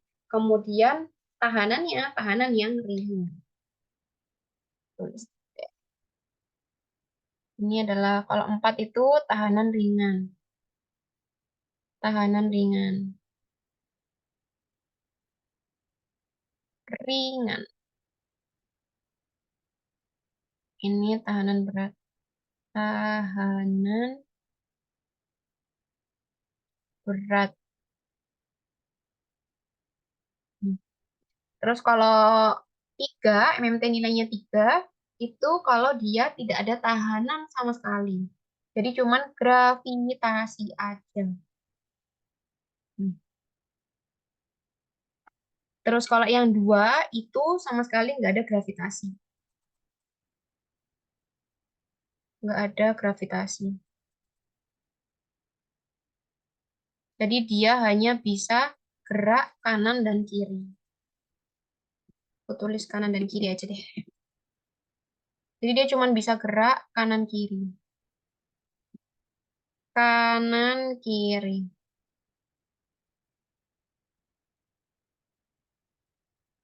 Nih. Terus kalau nilainya 1, itu dia nggak ada pergerakan yang terlihat, tapi kalau kita raba itu ada kontraksi. No joint motion, jadi nggak ada pergerakan sama sekali. Cuman ada kontraksi otot aja. Hmm. Kalau 0 itu sama sekali nggak ada kontraksi, jadi no respon. Sama sekali diem tok. Hmm. Diem aja. Nol. Nol putul. Tuh. Nah, kan ada tuh hemipleki ataupun hemiparese. Yang membedakan itu adalah nilai MMT-nya. Kalau misalkan nilai MMT-nya dia itu kurang daripada nilai normalnya, normalnya adalah 5. Nah, kalau misalkan dia kurang daripada nilai 5 ini, nilai kita bisa bilang hemiparese. Tapi kalau misalkan dia lumpuh, nah itu kita bilang hemipleki. Tuh, jadi lumpuh, ya udah nggak bisa gerak, nggak bisa melawan gravitasi, cuman kontraksi itu masih parese biasanya. Tapi kalau misalkan sudah nggak ada kontraksi sama sekali, nah itu biasanya hemipleki atau pleki. Tuh, itu yang membedakan. Nah, ini contoh-contohnya ya, contoh pemeriksaannya. Hmm. Kemudian ini kalau triceps, triceps di bawah sini. Hmm. Nah, pasiennya diminta untuk fleksi. Nah, kan habis nekuk. Pak, silakan tekuk tangannya ya. Saya akan memberikan tahanan. Silakan dilawan. Jadi kita kasih tahanan di sini. Nah, pasiennya kalau bisa menahan tahanan berat dari kita, maka nilainya 5. Tapi ketika kita tahan terus pasiennya langsung lemas, berarti dia 4. Tuh. Terus kalau misalkan sama sekali nggak bisa dikasih tahanan, itu berarti pasiennya cuma bisa melawan gravitasi. Tuh. Kalau tricep disuruh lurus, Pak, sekarang lurusin tangannya. Kemudian saya akan beri tahanan, silakan dilawan. Jadi intinya ingat-ingat aja, nggak perlu hafalin. Tapi kalian ingat-ingat ototnya apa, sama kalian ingat-ingat ininya, arahnya. Kalau namanya tahanan, berarti kita memberi memberi rangsangannya itu berlawanan sama pasien. Pasiennya suruh angkat ke atas gini, ya berarti kita dorongnya ke bawah. Tuh. Sama juga kalau misalkan pasiennya mau ke bawah, mau ekstensi untuk periksa tricepsnya. Ya berarti kita naikkan ke atas. Tuh. Tuh. Itu untuk ekstremitas bagian atas. Terus kalau pergelangan tangan. Nah, pergelangan tangan supaya kita mudah, pasiennya boleh ditaruh di meja misalkan. Kalau di meja ini misalkan meja ya. Ini meja, kemudian pasiennya suruh angkat ke atas. Ini dorsofleksi. Hmm. Atau ke bawah. Nih, itu pergelangan tangan. Sama, kita juga minta pasien untuk tahan apa rangsangan yang kita berikan. Ke bawah juga. Hmm. Nah, yang ini tangan kiri kita adalah untuk fiksasi. Kita biasanya fiksasi dengan menggunakan tangan yang non dominan. Fiksasi tangan kiri, ditahan pasiennya. Yang ini kita memberi tahanan. Tangan yang dominan itu adalah memberi rangsangan. Rangsangan. Hmm. Sorry, bukan rangsangan sih, tapi tahanan. Bukan rangsangan ya, tahanan. Bukan rangsangan, tapi tahanan. Ya, nggak bisa dah. Memberi rangsangan. Rangsangan. Kok rangsangan lagi sih? Tahanan lah, ilah. Tahanan. Tahanan. Nah, ini. Kemudian kalau di bawah, yang paling sering itu yang gampang ya. Biasanya pasiennya duduk, jadi kakinya menggantung sampai lutut. Kemudian lututnya dilurusin. Nih. Ini kan lutut ya, jadi pasiennya diminta untuk lurusin, ekstensi ke atas berarti. Ya, nanti tahanannya kita di sini. Tangan kiri hanya untuk fiksasi. Tahanannya di sini. Nih, kita akan memberi tahanan, silakan dilawan. Sama kayak yang di ini yang ke bawah juga. Ini untuk quadricep. Nih, quadricep di sini kan, otot-otot quadricep. Nah, kalau ke bawah biasanya untuk hamstring. Kemudian ini pergelangan kaki. Ini sama ke atas dan juga ke bawah. Kalau ke bawah berarti dia kayak jinjit. Pasiennya jinjit. Hmm. Tapi kalau ini kan posisinya pasiennya berbaring atau tengkurap sih, ini tengkurap. Nah, kalau misalkan pasiennya duduk juga bisa. Jadi posisi kakinya gantung, kita tinggal minta pasiennya untuk naikkan ke atas, Pak. Atau posisinya dijinjitkan, Pak. Nah, ini untuk kalau pergelangan kaki. Tuh. Jadi nggak harus pasiennya disuruh muter-muter gitu loh. Habis duduk, tengkurap, atau berdiri. Nah, jadi kita bisa melakukannya secara posisi yang sama. Yang penting pasiennya nyaman. Apalagi kalau misalkan pasien-pasien vertigo. Nah, pasien vertigo kan em, pusingnya kan berputar loh. Jadi nggak enak tuh kalau misalkan dikit-dikit berubah posisi, dikit-dikit berubah posisi. Itu nggak enak. Tuh, jadi kalau misalkan duduk, ya udah selesaikan semua pemeriksaan secara duduk. Kemudian berbaring. Selesaikan semua pemeriksaan secara berbaring. Gitu. Selain hemat waktu, itu akan jauh lebih nyaman pada pasien. Oke, itu untuk MMT. Kemudian lanjut ke, nah, refleks fisiologis. Refleks fisiologis itu terbagi jadi dua. Ada yang namanya deep tendon sama ada yang superficial. Superficial. Kita bahas yang deep tendon dulu. Deep tendon ini yang paling sering dipakai, yang paling sering dilakukan. Hmm. Jadi refleks fisiologis itu kan adalah salah satu refleks yang wajib kita lakukan pada pemeriksaan neurologis. Nah, yang dilakukan yang paling sering itu adalah yang deep tendon. Biasanya dokter dia yang sering nanyain refleks deep, yang deep atau refleks superficial. Nanti superficial di slide berikutnya. Nah, kita bahas yang fisiologis dulu. Kalau refleks fisiologis, yang pertama adalah BPR atau bicep refleks. Nah, kalau bicep ini, nah kita lakukan pemeriksaannya adalah di sini, di tendon bicepnya. Hmm.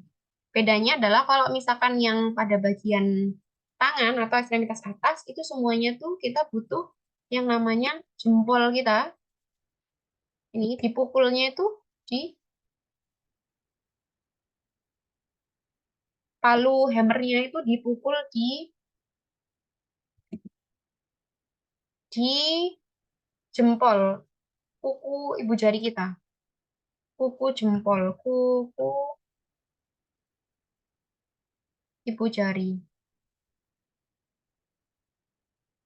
Tapi kalau misalkan yang bagian ekstremitas inferior atau di kaki itu langsungnya ke tendon, langsung. Jadi kita langsung pukulkan ke tendonnya. Nih, kalau ini nggak langsung, tapi di kuku ibu jari pemeriksa, pemeriksa ya ini. Tahu lah ya ibu apa di kuku ibu jari pemeriksa. Contohnya kayak gini. Nih, paling enak sih ibu jari ya daripada kuku apa telunjuk ataupun jari lainnya. Karena biasanya ibu jari itu kan kukunya tuh yang paling lebar. Tuh. Jadi kita juga meraba. Jadi kalau PPR, nah syaratnya tuh menggantung juga. Hmm. Syaratnya harus menggantung. Ini kan pasiennya ditaruh tangannya. Nah, harus menggantung sebenarnya. Menggantung. Harus menggantung. Apapun itu ya, semua refleks fisiologis itu harus menggantung. Yang deep tendon itu harus menggantung. Menggantung.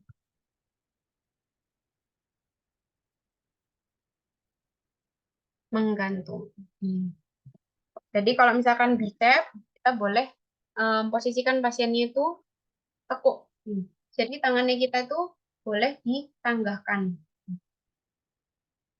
Jadi intinya tuh prinsipnya itu adalah relax, harus relax, kondisi relax. Jadi biasanya kalau gantung kan otomatis kondisi ototnya atau tendonnya itu kan dia relax. Kondisinya harus relax. Hmm. Harus relax. Nah, jadi boleh menggantung. Nih. Kemudian kita raba bagian ini, bagian tendonnya. Tendon itu biasanya yang keras. Hmm. Kemudian kita pukulkan. Hmm. Kita pukulkan di kuku jari kita, kuku jari kita. Nah, positifnya nanti ada kontraksi daripada ototnya, terus ada gerakan sendi. Jadi kalau misalkan BPR nanti refleksnya dia itu akan fleksi. Positif 3 kalau misalkan dia ada fleksi, fleksi siku. Tuh. Kemudian TPR, ini BPR, ini TPR. Ini TPR. Kalau TPR kita ceknya pada tricep. Ini tricepnya. Tricep. Ini bicep ya, bicep. Jadi otot yang di sini yang diperiksa. Nah, kalau tricep juga sama, dia harus menggantung, kemudian kita pukulkan. Itu langsung dipukul. Itu pakai jempol. Ada jempol sini. Itu untuk tricep. Sama, nanti dia positifnya, positif 3 kalau misalkan dia sudah ada kontraksi otot disertai dengan gerakan sendinya. Nih. Kalau gerakan sendi pada tricep, berarti nanti dia akan ekstensi. ekstensi siku. Nggak cukup tulisanku. Dia akan salah, ekstensi siku. Tuh. Kemudian KPR. Nah, kalau KPR nih patella reflex dia itu di inferior ya. Jadi di bawah ekstremitas inferior itu di bagian lututnya, kurang lebih di tendon sini, di lutut. Pertama kita raba dulu. Jadi jangan dipukul pas tulangnya. Taruh, Rek. Jadi di antara di bawah patelanya. Hmm. Boleh raba. Kalian bisa raba lutut itu. Nah, di antaranya itu di bagian bawah patella itu ada tendonnya itu di situ. Nah, yang dipukul adalah bagian topnya. Hmm. Kurang lebih di sini ini kan patelanya. Nah, kurang lebih di sini. Ini tulang bawah nih. Hmm. Bulanya. Nah, kita bisa pukul di daerah sini. Hmm. Daerah sini lah ya. Kurang lebih gitu. Jadi harus diraba dulu. Setelah diraba, oh, oke, kita udah tahu nih lokasi pemukulannya di mana. Nah, kemudian baru kita pukul, kita ayunkan hammer reflex. Relax saja, jadi kayak cuma diayunkan gini. Cetok, cetok, cetok. Jadi difleksikan gini. Tuh, tuh. Nggak usah buk, nggak usah banter-banter ya, guys. Nggak fraktur itu, nggak. Ya, jadi santai, relax saja. Ceduk. Nah, sama, dia akan positifnya itu kalau misalkan dia akan ekstensi. Positif 3. Nih. Kemudian ini APR, APR itu berarti Achillesnya. Achilles, nah ini ntar juga dipukulkan ke bagian tendon Achilles. Cuman bedanya kalau tendon Achilles, selain dia harus menggantung, kita posisikan kakinya tuh agak jinjit. Jadi bukan, kalau gantung kan cenderung drop foot gini ya, plantar fleksi. Nah, tapi pada pasien yang akan kita lakukan refleks fisiologis APR, kakinya tuh agak di dorsofleksikan. Jadi nggak sepenuhnya gini, nggak, cuman sedikit aja. Supaya kita tahu nih, nanti refleksnya adalah ini, plantar fleksi, jinjit ke bawah. Frut, frut. Positifnya nanti dia akan ke bawah. Gitu. Itu positif 3. Itu ya. Nah, interpretasinya ini dia. Kalau 0, itu dia nggak ada kontraksi sama sekali. Kemudian kalau 1, itu dia kontraksi aja. Jadi cuman kayak kayak ini relax, terus kemudian kita ngepal gitu, kan otomatis bicep kita tuh semakin kuat, keras. Nah, itu kontraksi tok. Kemudian kalau nilainya 2, itu misalkan kontraksi disertai dengan gerakan sendi. Sorry, ini positifnya 2 ya, guys. Maaf, 2. Normalnya maksudnya. 2. 2. Oke. Kemudian kalau misalkan 3, itu kalau ada nilainya 2, nih ya, jadi kontraksi plus gerakan sendi ditambah dengan perluasan kontraksi. Misalkan kayak, misalkan kayak ini, misalkan kayak ini, KPR, kayak KPR. KPR dia harusnya kontraksi, tapi dan juga gerakan sendi. Nah, kalau misalkan KPR itu plus 3, itu kalau misalkan di sini juga ada kontraksinya bolak-balik, jadi tetap keras gitu. Atau ada kayak klonus, klonus itu kayak ada kejutnya. Dek, dek, dek, dek. Nah, itu kita sambil raba, kita sambil rasakan. Nih, tangan pemeriksa boleh di atas pahanya. Ini ya Pak, saya akan melakukan pemeriksaan. Ini patella reflex, saya izin meletakkan tangan saya.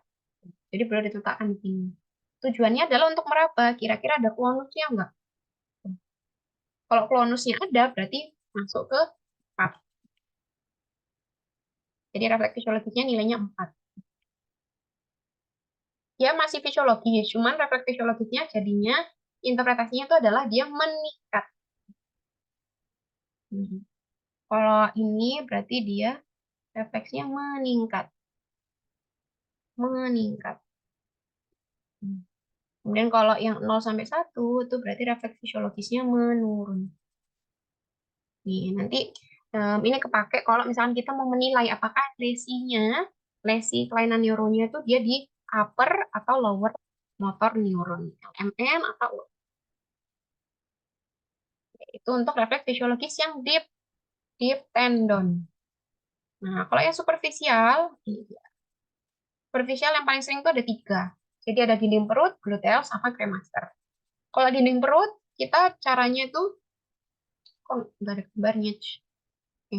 Kalau dinding perut itu, ini misalkan perut ya, perut. Terus ini umbilikal, gede banget udelnya, udelnya sopo, udel. Nih. Ini misalkan udelnya ya, umbilikalnya. Nah, kita memberikan rangsangnya itu menggunakan jarum ini. Jarum yang ada di sini nih loh guys. Oh yang di sini. Hmm. Jarum yang di thumb reflex. Nah, ini kita beri rangsangnya tuh di sini. Misalkan ini hammernya ya. Palunya yang bagian tajam. Jarum nih. Jarum yang bagian tajam. Nah, kita goreskan serut. Dari lateral ke medial. Dari luar ke dalam. Nih, jadi kita goreskan ke sini. Serut. Ini jarumnya. Jarum. Nih. Kita ini serut. Jangan pakai jarum pentul ya guys. Jarum pentul jauh lebih tajam. Kalau ini kan masih tumpul lah. Nih, jadi nggak terlalu sakit. Nggak sampai melukai. Oke. Kemudian nanti dia itu positif kalau misalkan umbilikalnya itu ada kontraksi. Hmm. Jadi ada kontraksi musculus rectus. Musculus rectus tuh yang di sini. Pakai warna hijau. Trut, trut, trut, trut, trut, trut. Musculus rectus abdominis. Itu kontraksi. Nah, nanti tandanya itu adalah umbilikusnya akan kayak seolah-olah geser ke arah rangsang. Jadi contohnya ini, dia kan dari lateral ke medial. Gesernya kan di bagian abdomen yang sebelah kiri, perut yang sebelah kiri, sisi kiri. Nah, nanti positifnya umbilikusnya itu akan ke kanan. Tuh, karena musculus rectus yang sebelah sini itu kontraksi. Tuh. Kemudian kalau gluteal, gluteal ini sama kita goreskan ini, jarum ini di pantat, di bokong ya, kok kasar banget. Di bokong, bokong.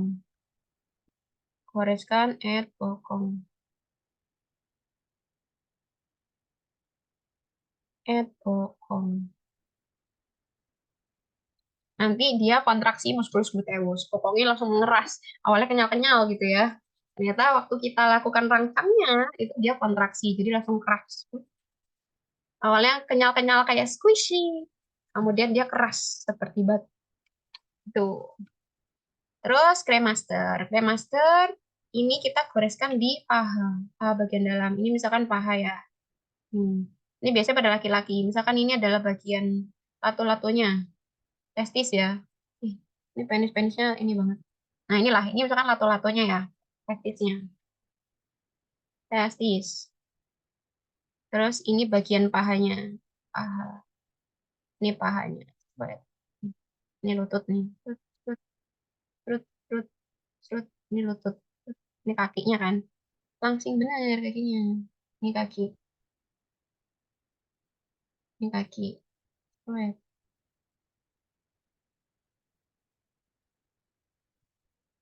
Terus,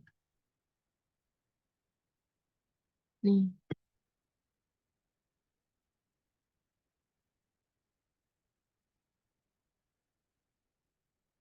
Ini misalkan testisnya. Nih ya, testis.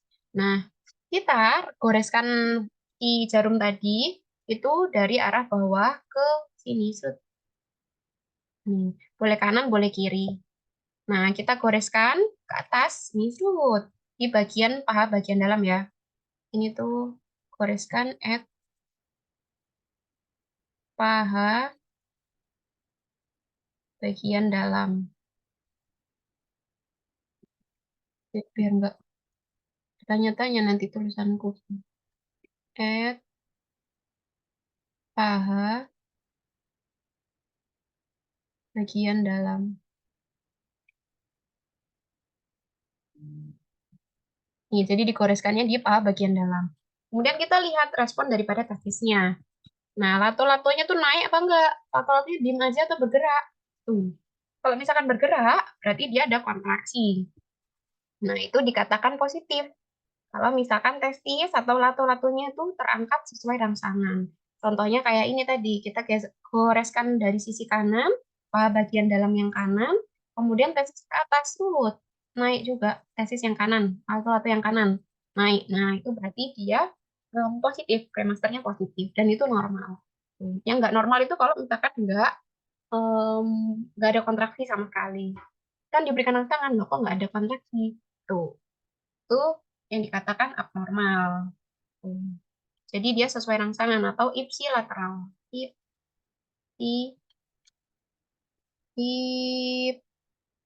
Ipsilateral gitu. Ini untuk refleks kremaster. Hmm. Itu untuk refleks kremaster. Jadi dia jadi dia itu akan naik ya, latu-latunya akan bergerak ke atas. Gitu. Oke, kita lanjut. Hmm. Oke, wait. Ini karena filenya udah habis. Hmm. Nih ya, kita lanjut ke refleks saraf kranial. Ini lumayan ada banyak ini. Oke. Oh, sebenarnya harusnya patologis dulu. Cuman ini belum selesai, belum ada. Wait, tak cariin dulu ya, refleks patologi. Ada yang mau dibahas dulu kah? Patologis. Kita selesaikan refleks-refleks patologis dulu. Insya Allah masih ada waktu 15 sampai 20 menit. Patologi. Kalau pemeriksaan saraf kranial itu kan ada 1 sampai 12 tuh banyak. Jadi kita selesaikan refleks patologis dulu. Ya mungkin yang kranial bisa pertemuan berikutnya. Hmm. Wait, tak cariin yang patologis.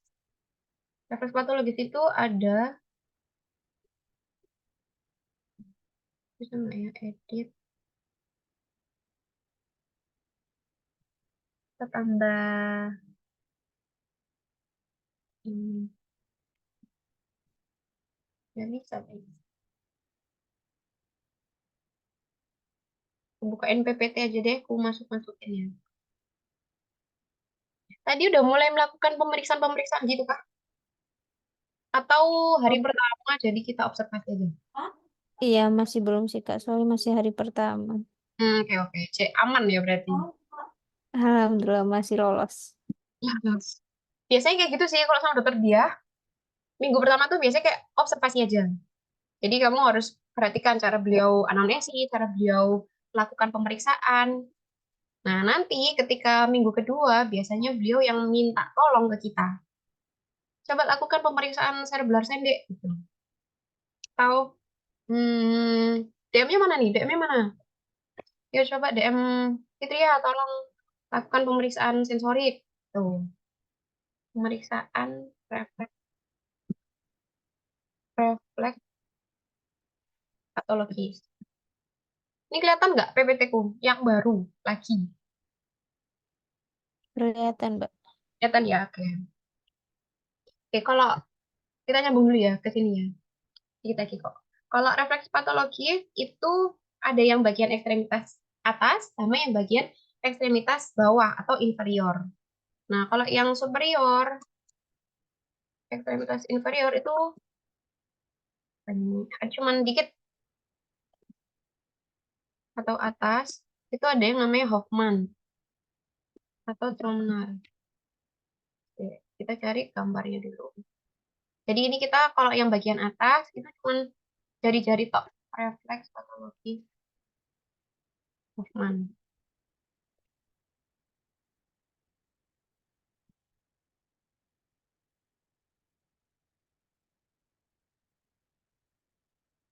Aku share screen itu ya. YouTube kan ya? Kok YouTube apa Google kelihatan kan? Kelihatan kok. Oke. Oh, kenapa tidak kita menyetel YouTube? Iya. Hmm.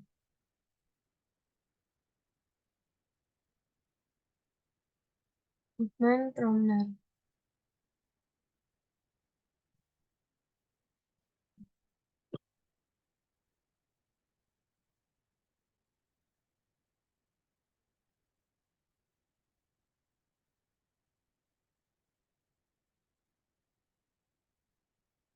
Hoffman Tromner.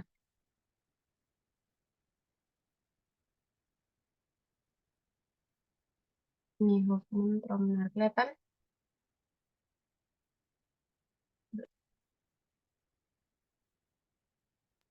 Kelihatan. Ujung jari. YouTube. Tuh, jadi.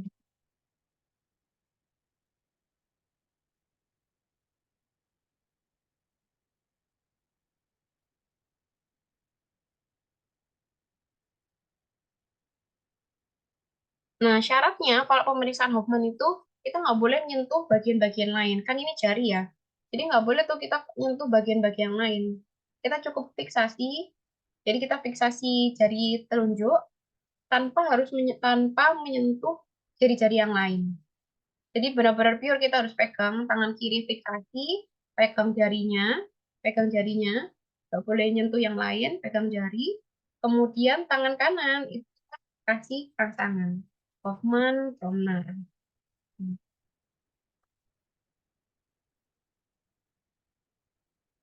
Nah ini nggak boleh kesentuh yang tunjuknya, yang ini nggak boleh. Nih, terus nih kita lihat Hoffman ya, Hoffman, Tromner. Ini Hoffman ya. Ya, jadi difiksasi, kemudian kita kasih rangsangan, kita kayak goreskan gitu. Strut.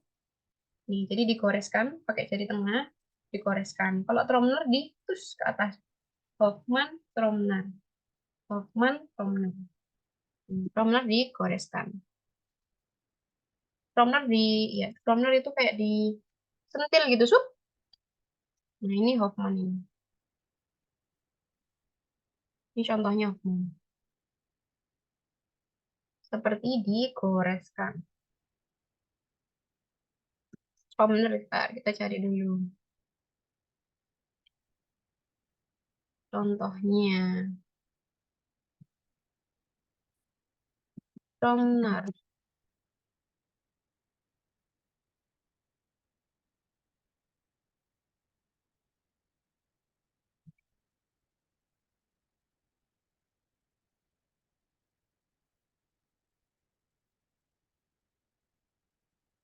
Tromner ya, itu bukan Trommer.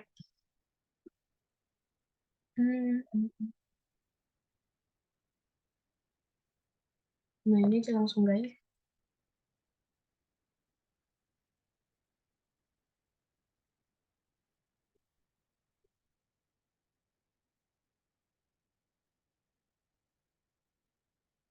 Ini sekalian nih ada apa? Ada yang kaki juga. Jadi patologis yang tangan tuh cuma dua, Hoffman sama Tromner.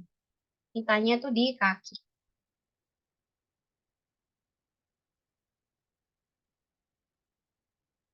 Kok gini sih? Wait, umat nih dia. Dulu dia. Ini Tromner. Jadi kita kayak ke atas. Jadi ini difiksasi terus tangan kita kayak nyentuh doang, nyentil. Tut, tut, ke atas. Tut. Hmm. Positif kalau misalkan ibu jari kita tuh fleksi gini. Tut, tut. Ini sementara aku capture aja ya, biar file-filenya enak. Hmm.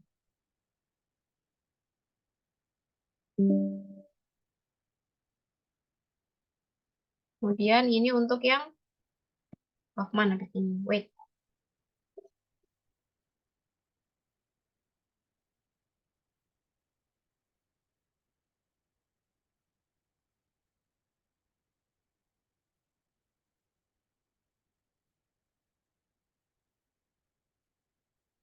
Nah, ini Hoffman.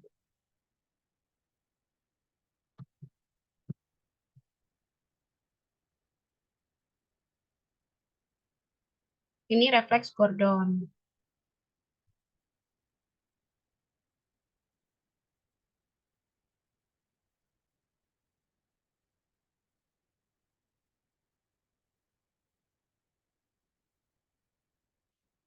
Nih, kalau refleks Gordon, duh, kalau refleks Gordon nih. Jadi ini udah masuk ke yang kaki ya. Kalau kaki ini Gordon itu kita tekan pada bagian gastrok. Jadi Gordon untuk gastrocnemius. Nih, jadi ditekan. Terus ditekan.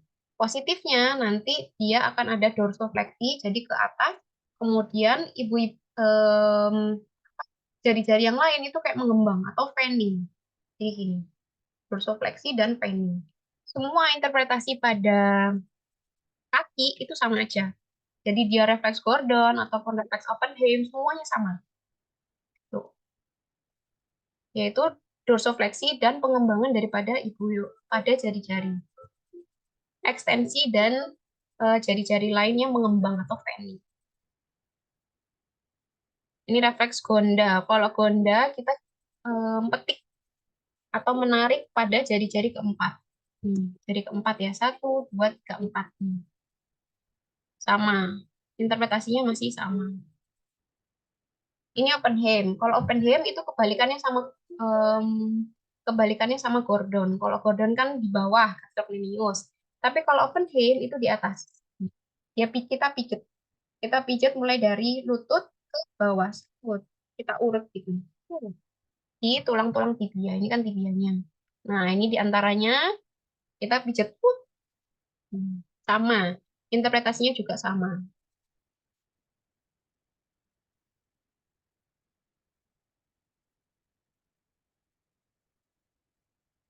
Kemudian ini Babinski. Kalau Babinski itu kita goreskan. Goreskannya kita pakai ini sama, kita pakai apa namanya? Jarum. Hmm.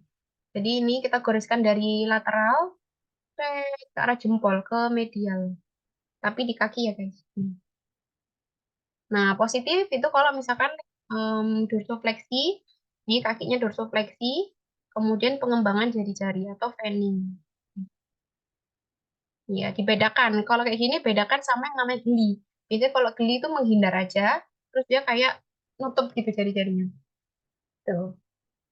Kalau dia mengembang, nah itu biasanya patologis.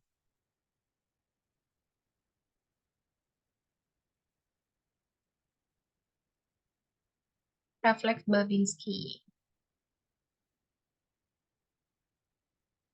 Ini refleks cadok. Ini kebalikannya, sorry, kebalikannya Babinski. Kalau cadok di atasnya. Jadi di dorsum manusnya. Sama-sama dari lateral. Kalau Skyfer kita pijet, kita pencet bagian Achillesnya. Di bagian sini. Sama kayak tendon Achilles, kok tendon Achilles tadi yang di APR kita pukul, kalau ini dipijet. Kemudian Rosolimo. Kalau Rosolimo kita ketuk. Nah, ketuknya tuh kita bisa pakai ini, apa, hammer reflex. Jadi kita ketuk di bagian sini. Telapak kakinya ceduk di bagian ujung-ujung yang dekat pangkal jari, kita ketuk. Positif kalau misalkan dia pengembangan jari-jari dan juga fleksi. Dorsum fleksi. Ada manusnya. Jadi kayak bukan jinjit ya, kebalikan yang jinjit. Oke.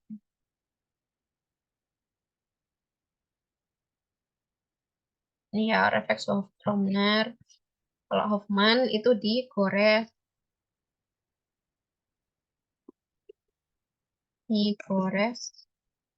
Kemudian ini yang bagian ekstremitas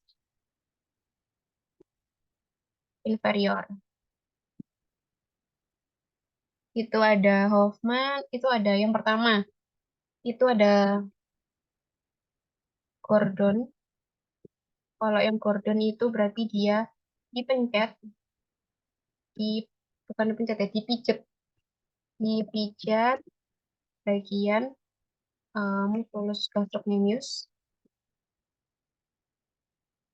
Kemudian kalau open hem itu kebalikannya kebalikannya Gordon, sorry. Jadi diurut bagian os tibianya, kemudian Babinski itu kita gores dengan jarum, gores dengan jarum bagian medial lateral ke medial, bagian lateral ke medial telapak kaki ya, kaki. Babinski itu punya pasangannya itu Chadok, gores dengan jarum bagian lateral ke medial dorsum manus, dorsum rectus. Kemudian kalau Gonda itu kita ketik jari keempat kaki. Kemudian limo itu kita pukul bagian kaki ke bagian telapak kaki dengan hammer reflex. Ini ya, Gordon, Oppenheim, Babinski, Chadok, Gonda sama Rosolimo. Nah, interpretasinya apa? Rosolimo. In interpretasi itu kalau misalkan dia dorso dikatakan positif, positif itu berarti abnormal ya.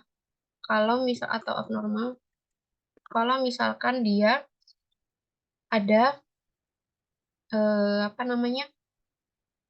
Kita ngomongnya positif aja, karena kalau interpretasi semuanya positif atau negatif. Bagusnya negatif, kalau positif dia itu berarti abnormal atau ada kelainan. Dia positifnya kalau ada dorsofleksi manus disertai pengembangan pada jari-jari. Ini bukan manus tapi ibu jari disertai pengembangan atau fanning pada jari-jari yang lain, jari kaki, jari-jari lainnya. Karena ini kan di kaki, ya pasti jari-jari kaki ya, bukan jari-jari tangan ya. Kalau normal, negatif itu berarti normal. Tuh, ini juga sama. Positif kalau misalkan ibu jari dan jari tunjuk fleksi. Jadi kayak tut, itu positif. Tapi kalau dia biasa aja digituin, ya berarti dia negatif. Gitu. Untuk refleks patologi. Oke, ada yang mau tanyain dulu? Nanti ku save, ku kirimin ya. Mungkin nanti Iya. yang dari file yang ini, ntar biar ditambahin dulu yang bagian patologi.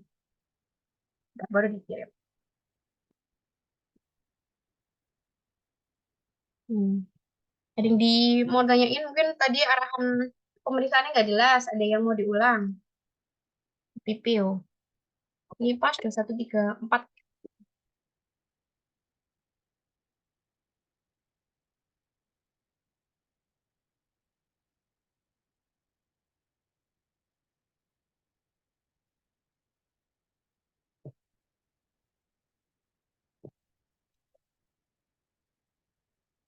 Gimana guys, aman?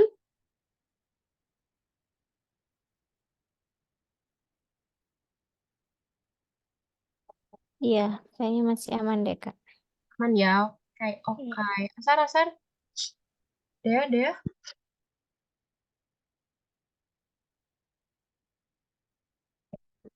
Ada nggak niche mereka?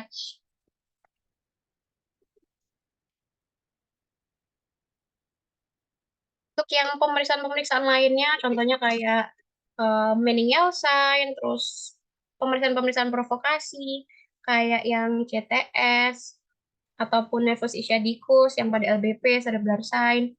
Ini yang sisa-sisa, kan sisanya kayak refleks primitif, sensorik, motorik. Motorik tadi sebagian udah, yaitu di MMT. Jadi lebih sensorik, primitif, Menial Sign, cranial, sama cerebral. Cerebral. Terus provokasi itu selanjutnya ya guys. Soalnya waktunya nggak nututi. Nah, dibahas semua bisa sampai jam 12 kita. Iya Kak, nggak apa-apa. Oh, Selanjutnya aja. ntar yang selanjutnya mudah-mudahan bisa offline. Jadinya enak kita bisa latihan. Nanti bisa bahas semuanya. Latihan apa namanya yang belum-belum kita lakukan offline, kita bisa lakukan secara offline. Itu ya guys. Kalau misalkan nggak ada yang mau ditanyakan, ini bisa tak akhiri dulu. Kah ini nggak ada yang mau ditanyakan?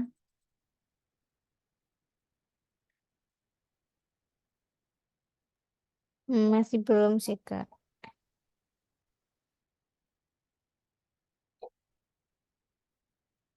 Oke. Hmm, hmm.